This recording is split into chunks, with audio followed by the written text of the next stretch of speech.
7 things you'd better know to work smart, work safe. There are hazards in every workplace, and you, the young and the inexperienced worker, are especially at risk. You must be able to identify the hazards in your workplace.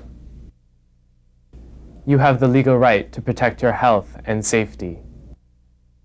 Your employer, your supervisor, and you all have legal responsibilities to make sure the workplace is healthy and safe. Your employer and your supervisor must ensure you have the training and the equipment to protect yourself. If you are injured or become sick at the workplace, you must report it to your supervisor. You need to protect yourself. Most of us young workers get our first job in the service or retail industries. A lot of us work in fast food restaurants, using knives, hot grease, or grills around food, or we're in factories working in a warehouse or assembly lines, lifting heavy items or using potentially dangerous mechanical equipment.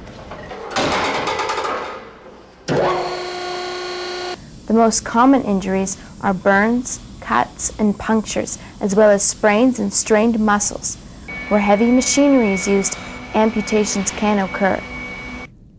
Playing a game of table tennis was not something either of these two young men might have considered a few months ago.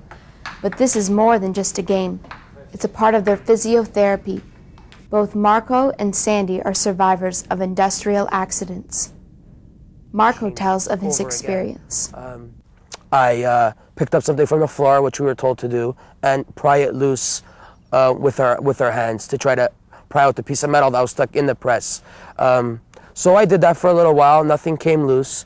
About a couple minutes later, I had my both hands on the sheet metal, and when I put it through, my arm actually did go through into the machine. There was no guard on it. So my arm, if there was a guard, it would have bounced off. But instead, my arm slid right in about halfway through, and the machine just collapsed on me. When I seen it coming down, I pulled out my arm as fast as possible, but I couldn't save it. And then after that, it was just a shock and panic and pandemonium everywhere.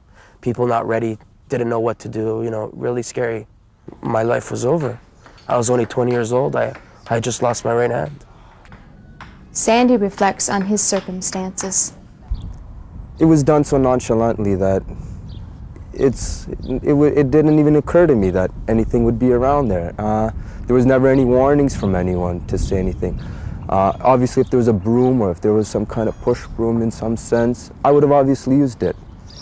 So as it was piling up and not knowing that there was anything in there, all I was told that it just cannot enter in this chimney-like form. I just take my hand, 1, 2, sweeping, and then again to reach over further and felt a tug, and next thing you know, there was no hand. My immediate goal was to get hold of my mother and my father.